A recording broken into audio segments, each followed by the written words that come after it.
Voici l'histoire de l'un des plus grands chanteurs africains qui a marqué plusieurs générations. Papa Wemba Ekumani.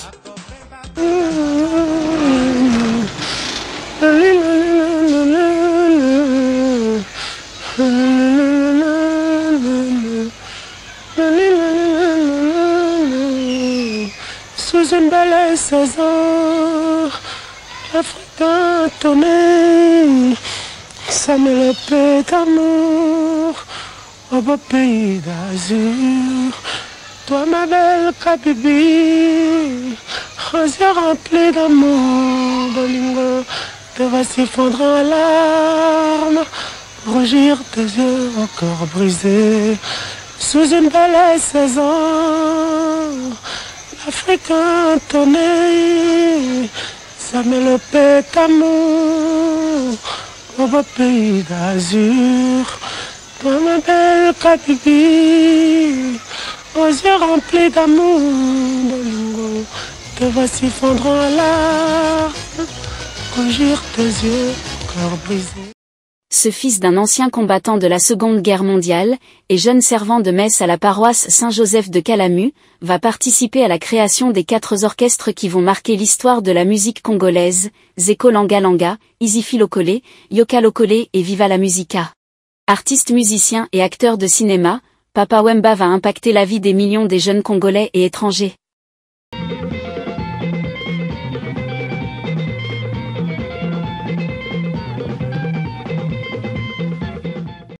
Jules Shungu, fils de Jules Kekumba. Issu du mariage de Jules Kekumba, un ancien militaire de la force publique, l'armée coloniale, qui a participé aux batailles de la Seconde Guerre mondiale en Éthiopie, Assosa, Gambla, Essayo, et de Marinyondo, Jules Shungu Wembadio est né le 14 juin 1949 à Lubfu dans l'actuelle province du Sankuru. Alors qu'il n'est encore qu'un enfant, les parents du petit Jules décident de venir s'établir à Léopoldville. Dans un premier temps, il s'installe dans le Kansito, aujourd'hui Kankoka, avant de venir au 42A de l'avenue Kanda Kanda dans le quartier Rankin, aujourd'hui quartier Matange. Jules Shungu rêve de devenir prêtre catholique. Son papa militaire souhaite fortement faire de son fils Jules un avocat ou un journaliste, mais l'intéressé est plutôt attiré dans un premier temps par la prêtrise. C'est ainsi que très jeune, il devient acolyte, c'est-à-dire servant de messe à la paroisse Saint-Joseph de Matange.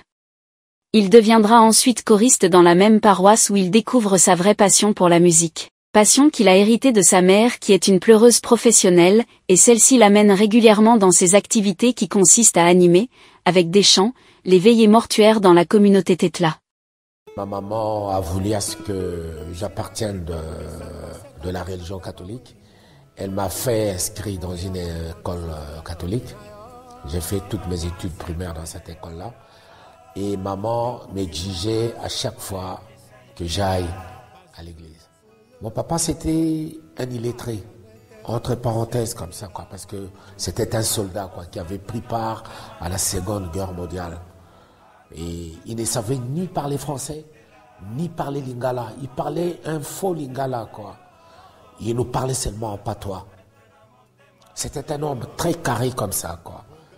Il se disait que voilà, il faudra que mon fils devienne quelqu'un dans la société un jour. Mais comme ma maman, elle chantait pas en tant que professionnelle, mais elle allait des veillées en veillée mortuaire.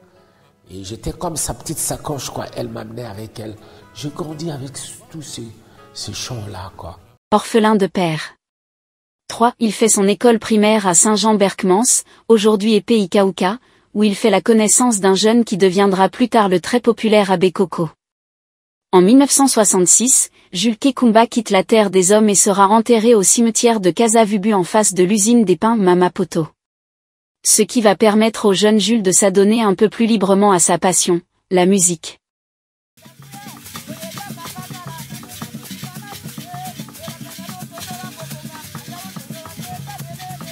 En ce qui concerne la musique dite profane, Jules Shungu Wembadio commence à chanter, avec son ami Toussaint Gabilita Bimbo dans un petit orchestre du quartier Imo-Congo, appartenant à des enfants des réfugiés angolais installés à Kinshasa, les Stuka Boys.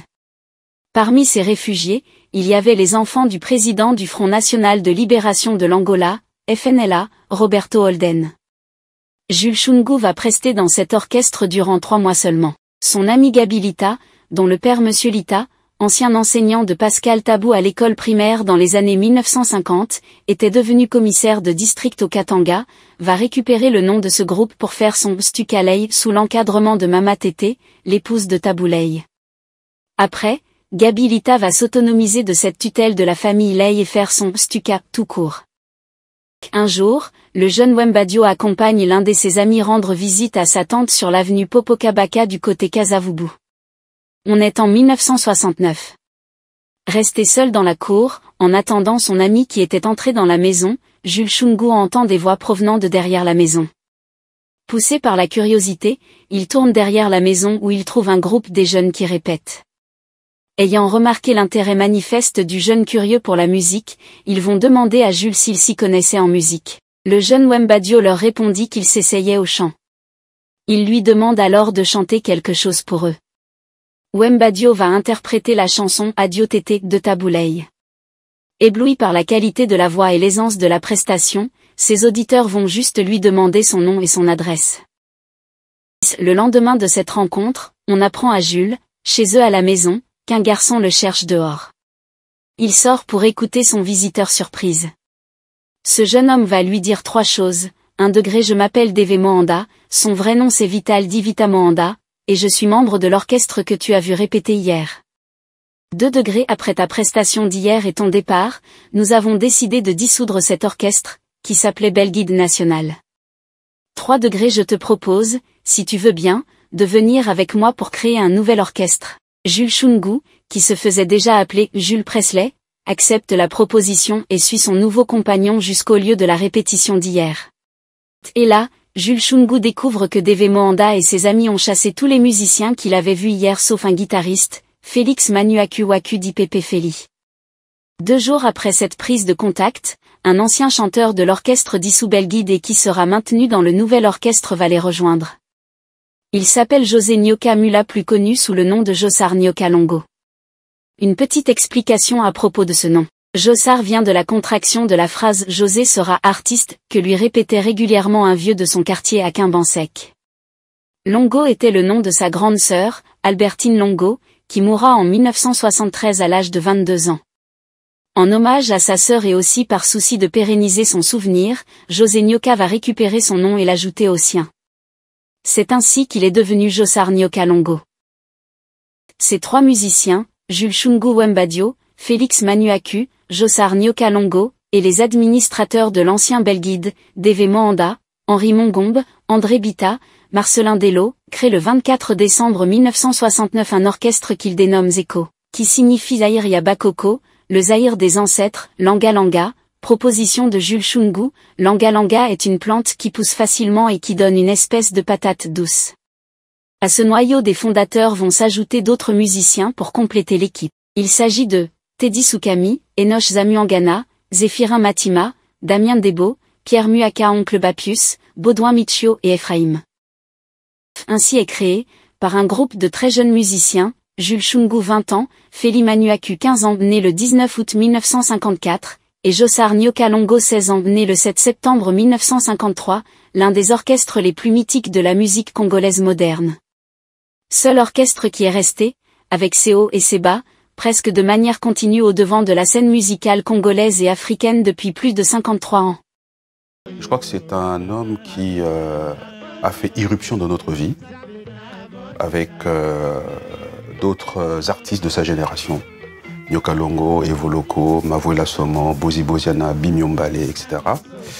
Et à travers l'orchestre Zaïko Langalanga.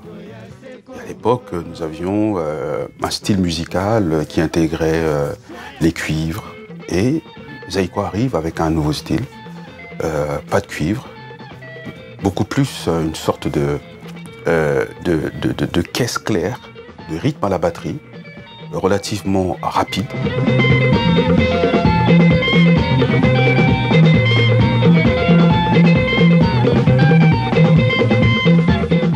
On s'intéresse, c'est qui ces chanteurs?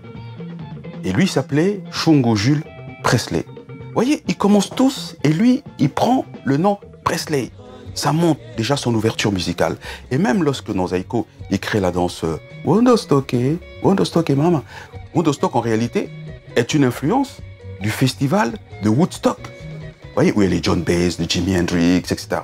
Donc, il suivait tout ça. Donc, je crois qu'il avait plus de créativité, plus d'imagination, un charisme,